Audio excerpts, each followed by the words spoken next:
नमस्कार, watch news देख रहे हैं आप। मैं हूं आपके साथ श्रुति राज। देखिए, अगर आप बिहार पब्लिक सर्विस कमीशन यानी बीपीएससी के पोर्टल पर ऑनलाइन वन टाइम रजिस्ट्रेशन करने जा रहे हैं तो ये पूरा प्रोसेस ध्यान से समझ लीजिए। मैं आपको आसान और साफ शब्दों में एक एक करके बताऊंगी। तो चलिए शुरुआत करते हैं। सबसे पहले आपको एक मान्य और एक्टिव ईमेल आईडी देना होगा। यह बहुत ज़रूरी है क्योंकि सिस्टम उसी ईमेल पर 6 अंकों का ओटीपी भेजकर उसे वेरीफाई करेगा। जब तक ओटीपी सही नहीं डालेंगे आगे की प्रक्रिया शुरू नहीं होगी। दूसरे चरण में आपको अपना 10 अंकों का मोबाइल नंबर दर्ज करना होगा। यह मोबाइल नंबर आगे आने वाले सभी अपडेट और आवेदन से जुड़ी जानकारी के लिए उपयोग होगा। मोबाइल नंबर डालते ही उस पर भी एक ओटीपी आएगा। ओटीपी सही डालते ही आपका नंबर सत्यापित हो जाएगा। अब अगला और महत्वपूर्ण स्टेप है पासवर्ड बनाना।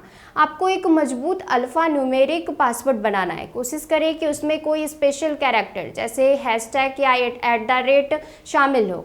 फिर वही पासवर्ड कंफर्म पासवर्ड वाले बॉक्स में दोबारा लिखना होगा। अगर दोनों पासवर्ड मैच नहीं करेंगे तो सिस्टम आगे नहीं बढ़ने देगा। इसके बाद आपको अपना पूरा नाम बिल्कुल 10वीं की मार्कशीट के अनुसार भरना होगा। फिर वही नाम वेरीफाइड कैंडिडेट नेम टैब में दोबारा लिखना होगा। अगर दोनों नाम एक जैसे नहीं होंगे तो रजिस्ट्रेशन आगे नहीं बढ़ेगा। इसी तरह माता और पिता का नाम भी भरना होगा। दोनों नाम को उनके वेरिफिकेशन टैब में दोबारा लिखना जरूरी है। नाम में स्पेलिंग की छोटी सी गलती भी आवेदन रोक सकती है, इसलिए सावधानी रखें। अब आता है जन्म तिथि का चरण। अपनी सही जन्म तिथि भरें और फिर उसे वेरिफिकेशन टैब में दोबारा डालें। दोनों तारीखें बिल्कुल मेल खानी चाहिए। इसके बाद आपको आईडी टाइप चुनना होगा। यहाँ 3 विकल्प दिए जाते हैं। सबसे पहले आधार कार्ड, पैन कार्ड या फिर ड्राइविंग लाइसेंस। इनमें से किसी एक का चयन करना अनिवार्य है।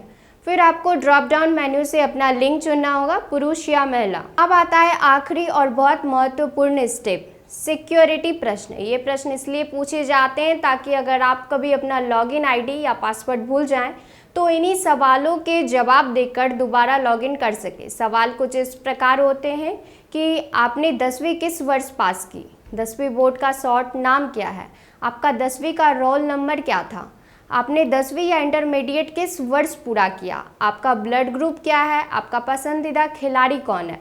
इन सभी सवालों का जवाब सही और याद रखने योग्य देना बहुत ज़रूरी है। और सबसे ज़रूरी बात, ओटीआर केवल एक बार ही करना है, एक से ज़्यादा बार बिल्कुल भी ना करें। अगर आप बार बार नया ओटीआर बनाते हैं तो भविष्य में आवेदन करते समय समस्या हो सकती है। इसलिए एक ही रजिस्ट्रेशन करें और उसी लॉगिन आईडी से आगे के सभी फॉर्म भरें। तो दोस्तों, यही है बीपीएससी ओटीआर की पूरी प्रक्रिया। हर स्टेप ध्यान से और बिना गलती के भरें ताकि आगे किसी तरह की परेशानी ना हो। रजिस्ट्रेशन पूरा होते ही आप आधिकारिक रूप से बीपीएससी पोर्टल पर पंजीकृत हो जाएंगे। फिलहाल इस खबर में इतना ही। देखते रहिए वॉच न्यूज़। धन्यवाद।